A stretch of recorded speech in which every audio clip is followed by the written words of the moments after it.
Barrister Saduddin Owaisi साहब के बयान से महमूद मदनी का हुआ चक्का जाम। इस वक्त महमूद मदनी और बैरिस्टर सदुद्दीन अवैसी साहब को लेकर काफ़ी ज़्यादा लोग जो है वो बातें कर रहे हैं।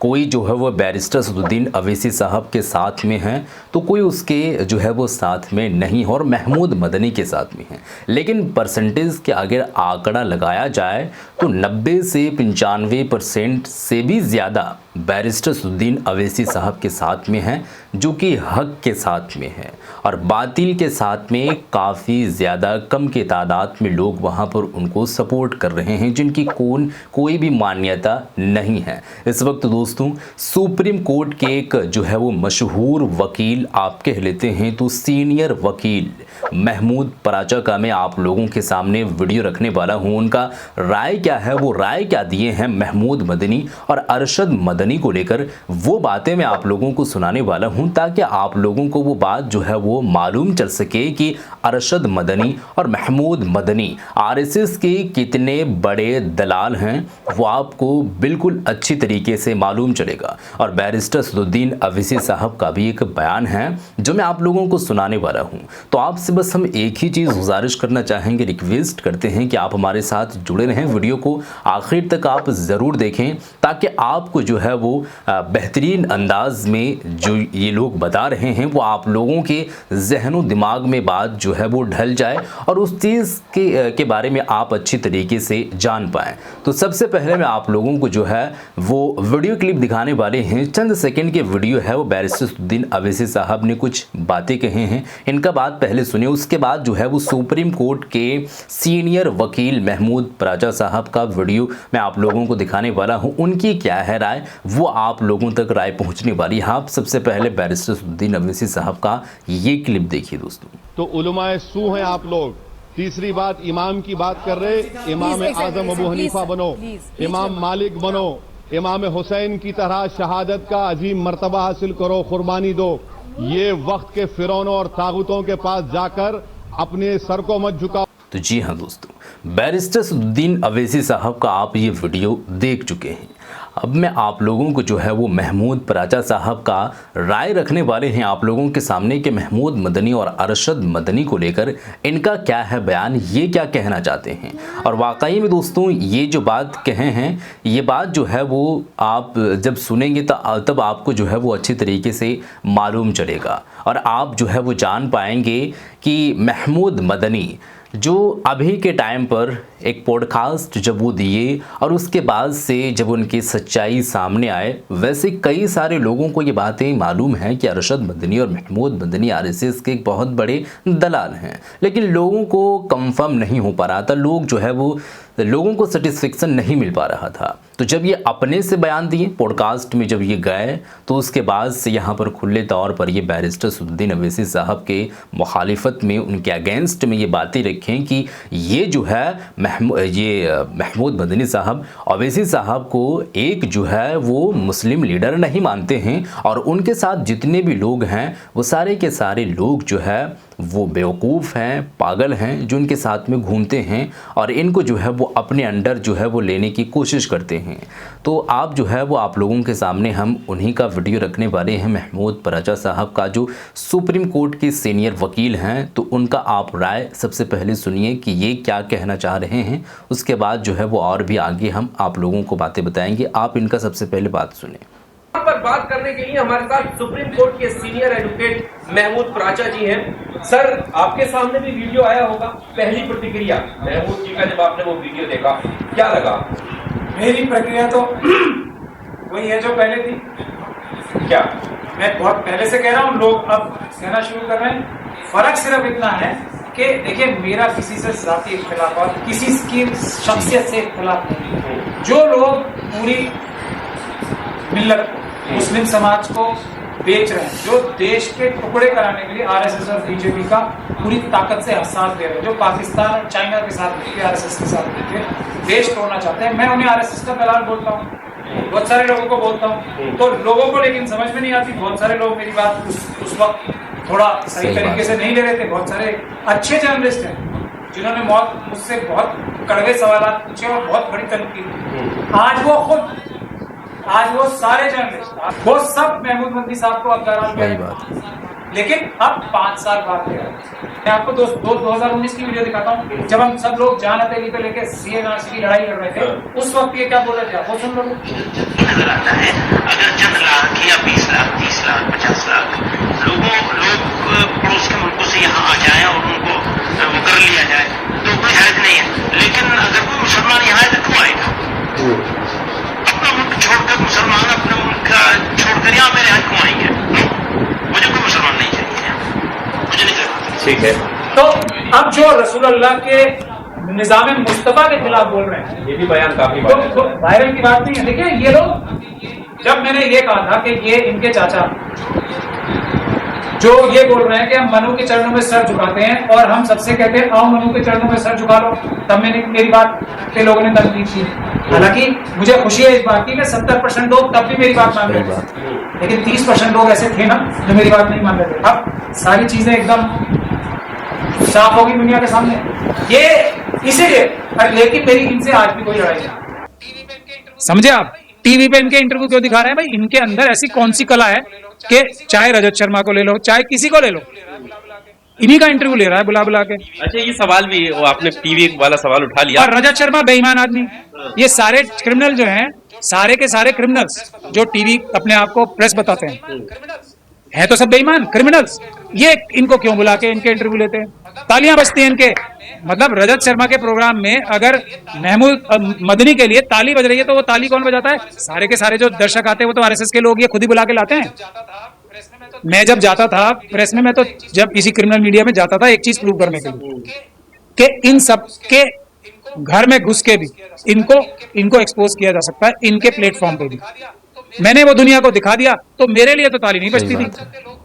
मुझे तो सड़क चलते लोग बोलते थे कि आपसे अच्छा कोई बोल ही नहीं सकता। ताली तो मेरे लिए एक ना बजी कभी जो ये सामने बैठे लोग होते थे। क्यों? क्योंकि वो सब तो चैनल वाले ही बुला के लाते थे, इनके लिए इतनी तालियां बजती हैं। अब भी नहीं समझ में आता लोगों को। और ये भी तो कहा जा रहा है कि मदनी साहब से अगर टाइम लेता है कोई पत्रकार तो नहीं मिलता, लेकिन वो लोग जो रात दिन जहर उगल रहे हैं उन पे ही मिनटों में पहुंच जाते तो आपने अपने सवाल में ही अपना जवाब दिया है। पत्रकारों को टाइम थोड़ी मिलेगा। दलाल किसको टाइम देगा? दलालों को, क्योंकि दलालों को दलाल ही बुलाते हैं और दलाल ही एक दूसरे की सुनते हैं। आपको समझ में नहीं आई? अपने सब इतना कड़वा बोल रहे हैं आप। मैं सच बोल रहा हूँ ना। अभी रजत शर्मा केस डाले ना, मैं साबित करूंगा दलाल है वो। डाले तो सही भाई, मैं इतनी बातें बोल रहा हूँ डिफेमेटरी है ना, ये बेईमान बोल रहा हूँ उसे मैं। तो डाले केस, मैं दिखाऊंगा कि कैसे वो बेईमान है और ये पब्लिक गुड में है कि मैं उसे बेईमान बोलूं। ये डिफेंस है। मैंने यही तो इन्हें कहा कि आप फिक्र मत करो, हम आपको किसी भी झूठे केस में सजा नहीं होने देंगे। तो ये लेकिन इनके दिल में बेईमानी है ना, दिल में बेईमानी जी। इसलिए अब डाले ये सुधीर चौधरी का बताओ, रूबी का लियाकत, किसका नाम लेवाना? ले वालो सबका। ये सब इन्हें क्यों बुलाते हैं? सही इनसे बड़ा ऑरेटर कोई नहीं है। एक से बढ़कर एक ऑरेटर है, एक से बढ़कर एक आलिम है। इनको क्यों बुलाते हैं? क्योंकि ये दलाल है। इनको बोला जाता है अमित शाह द्वारा कि भाई इनको बुलाओ, इनको प्रोजेक्ट करना है, ये हमें एक लाइन ऑफ एक्शन रखना है, ये दूसरा लाइन ऑफ एक्शन है, ये लाइन ऑफ एक्शन जो है हमें गाली देगा, और इन सब ये दूसरे तरीके के जो लोग हैं उनको ये सब मिलके मारेंगे, मुसलमानों को बदनाम करेंगे, उन्हें गालियां देंगे टेलीविजन पे। और ये हर बार एक सेट ये भी तो है ना, जो दाढ़ी रख के मौलाना बन के जाते हैं वो गाली खाने ही जाते हैं, खूब गालियां मिलती हैं उन्हें, और अगली बार फिर पहुंच जाते हैं। किसी की पिटाई भी हुई जूते से, वो अगली बार फिर पहुंच गए। क्यों जाते हैं बताओ आप? अब नहीं जाएंगे तो कम से कम बात तो रखेंगे ना। रख रहे हैं ना बात, जूते खा रहे हैं, पिट रहे हैं, जूता खाया ना। बात एक तो रखेंगे इस तरीके से कि मुसलमानों की छवि खराब, फिर उनको पीटा जाएगा, ये मॉब लिंचिंग का माहौल बनाने के लिए कि ये तो है ही सी लायक, इनको पीटो, ये चुपचाप काम काम करते हुए भाग जाते हैं। ये सब एक नैरेटिव तैयार कर रहा है जिसका ये हिस्सा है। अब लोग समझे कैसे? जो किसी भी मुद्दे को उठाए उसको आखिर तक अंजाम तक पहुंचाए। आप इनसे एक मुद्दा पूछ लो जिसको इन्होंने उठाया हो और अंजाम तक पहुंचाया हो, एक भी नहीं है। पूछे ना इनसे, ये टेस्ट बता रहा हूं, मेरे से भी पूछे। अगर मुझे कुछ लोग मानते हैं कि मैं भी एक अपने आप को या एक इम्पोर्टेंट शख्सियत हूं, मुझसे भी पूछे कि आपने किसने केस उठाया और कितनों को अंजाम तक पहुंचाया। आपका रिजल्ट क्या है? फैक्ट चेक नहीं करोगे आप? जुबैर साहब है ना, वो फैक्ट चेक करते हैं, फैक्ट चेक नहीं करोगे कि मैंने ये कहा 15 मिनट दे दो, तो 15 मिनट से आपने रिजल्ट क्या हासिल करना था वो पूछें तो सही उनसे। मैं जैसे हर बार हर लफ्ज में मेरी हर स्टेटमेंट में मेरे होता है कि सब मजलूमों को इकट्ठे होकर लड़ाई लड़नी है। SC ST मुस्लिम सिख क्रिश्चियन बौद्ध और OBC को मिलकर लड़ाई लड़नी है। हम 90% है। मैंने कोई ऐसी एक स्टेटमेंट दी है जो इसके बगैर दी हो। मैं उस पर कायम हूं ना, और मैं उस पर दिन रात जुटा हुआ हूं। ये क्या बोलते हैं मुसलमान खतरे में, ये कर देंगे, वो कर देंगे, हम फलाना कर देंगे, ये जुल्म हो रहा है, हम ये कर देंगे, और करते क्या है? जीरो। फोटो खिंचवाएंगे, वीडियो बनाएंगे। ये जो लोग ये करते हैं, पर इस तरीके के बयान से तो जिस तरीके से आलोचना हो रही है तो उन्हीं का नुकसान है। क्यों देंगे वो ऐसा बयान? CNRC पे जो बयान दिया है तो लोग आलोचक बन रहे हैं ना उनके कि ये गलत है। कि CNRC का आप कैसे समर्थन कर सकते हैं जब आप ही विरोध कर रहे थे उस वक्त में? 2019 का दिखाएंगे ना वो अपना भी। उनसे आपको तो दे नहीं रहे ना इंटरव्यू। वो तो बताएंगे कि मैं तो शुरू से खिलाफ था इसके। मैंने अभी आपको 2019 का दिखाया ना, जब CNRC का मुद्दा सबसे ज्यादा गर्म था। वो तो जब लोगों ने गाली दी ने मुंह छुपाने के लिए आए, वरना इनके दिल में तो यही है ना, ये इनका एजेंडा, इनको रोल दिया गया। कह रहे हम गलत नहीं है तो हम डरे क्यों? लाओ ना रजिस्टर, हम कौन से घुसपैठी हैं? फिर मैं कब कह रहा हूं कि ये गलत है, सही है? लेकिन जो भारत के संविधान और कानून में नहीं लिखा हुआ है, जिसकी मंशा ये है कि शेड्यूल कास्ट कम्युनिटी के पास 1 इंच जमीन का नहीं है, वो कहां से कागज दिखाएंगे? मुसलमानों के ऊपर खतरा नहीं है, शेड्यूल कास्ट कम्युनिटी के ऊपर है। और सरकार इनसे ये काम करवा रही है ताकि शेड्यूल कास्ट कम्युनिटी को ये बोले कि ये मुसलमानों की वजह से हम कर रहे हैं तुम्हारे लिए। मुसलमान खुद कह रहे हैं कि शेड्यूल कास्ट कम्युनिटी का रजिस्टर बनाओ, उनके कागज देखो। कागज उनके पास मिलेंगे नहीं। कागज गई, रिजर्वेशन गई, उनकी पढ़ाई लिखाई गई, सब कुछ गया। मुसलमानों से ज्यादा खतरा उधर है ना। हमने क्या किया था जब बाद में इन लोगों को भेजा था ना, जब हमने बहुत सारे लोग ये थे जो ये कह रहे थे मुसलमान खतरे में, मुसलमान खतरे में, मुसलमान खतरे में। मैंने जामा मस्जिद से चंद्रशेखर को ले जाके, और उससे पहले भी एक बात कही थी जो बात सबने मानी, और फिर बाद में सबने बोली कि बाबा साहब का संविधान खतरे में। आपने हर NRC के बाबा साहब की फोटो देखी, किसकी वजह से दी? वो संविधान देखा, किसकी वजह से था? मिशन सेव कॉन्स्टिट्यूशन का कन्वीनर कौन है? नेशनल में, तब से ही है ना ये।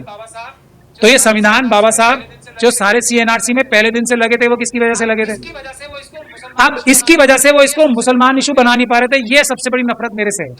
और ये लोगों को जब उन्होंने ये देखा कि ये इस महमूद प्राचा एक अकेले इंसान ने इस इशू को, जो हमारा एजेंडा बन जाता, उस इशू को हमारा एजेंडा बनने नहीं दिया RSS का, तब इन लोगों को भेजा कि तुम जाके और वो बोलोगे जी मुसलमान खतरे में, मुसलमान खतरे में, मुसलमान खतरे में। तो जी हाँ दोस्तों, वीडियो क्लिप आप लोग देख चुके हैं और सीधे सीधे तौर पर मैं ये समझ सकता हूँ कि आप लोग समझ चुके होंगे कि महमूद मदनी और अरशद मदनी ये दोनों जो है वो RSS के कितने बड़े दलाल हैं। अब ये कोई छोटे मोटे शख्स की ज़ुबान से अब इस तरीके की बात सुनते तो थोड़ा सा आपको यकीन करने में आप थोड़ा मुश्किल का सामना करना पड़ता और थोड़ा सा जो है वो आप यकीन ना करते, क्योंकि उस शख्सियत की ज़ुबान से आप बात नहीं सुन रहे हैं।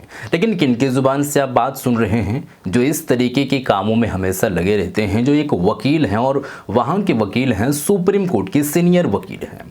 वो खुद कह रहे हैं कि हमारे पास कितने ही न जाने जो है वो इकट्ठा पड़े हुए सबूत, हम अगर सबूत दिखाने लग जाएंगे तो पूरा रूम भर जाएगा, सबूत इनका ख़त्म नहीं होगा, ये साबित करने के लिए कि RSS के दलाल हैं।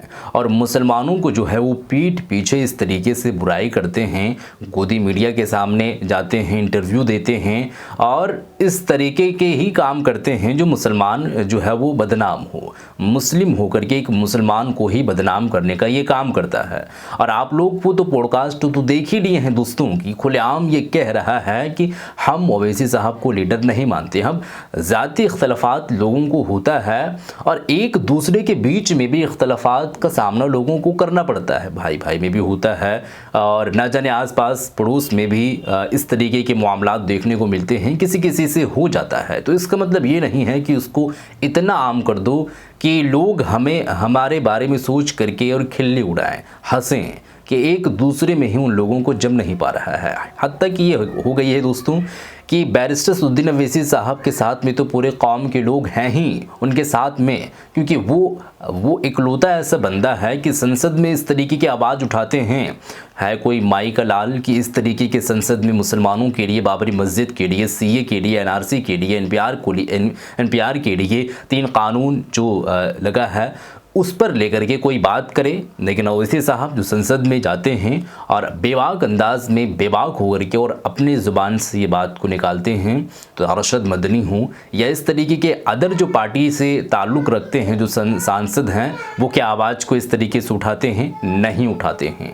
तो इस तरीके के जो है वो ये काम करते हैं दोस्तों, और इनका बयान आप लोग सुन चुके हैं। और इन्हीं के जमात से बड़े बड़े उलमाए कराम ने इसके मुखालिफत में आवाज़ उठाए हैं और पुरजोर तरीके से मजम्मत किए हैं कि ये एक बचकानी हरकत है। चाहिए ये कि बैरिस्टर असदुद्दीन अवैसी साहब को लेकर के ये जो बातें कहे हैं मौलाना महमूद जो है वो मदनी, ये माफ़ी मांगे और इस तरीके के माफ़ी मांगने के बाद सोशल मीडिया पर वीडियोस को अपलोड करें।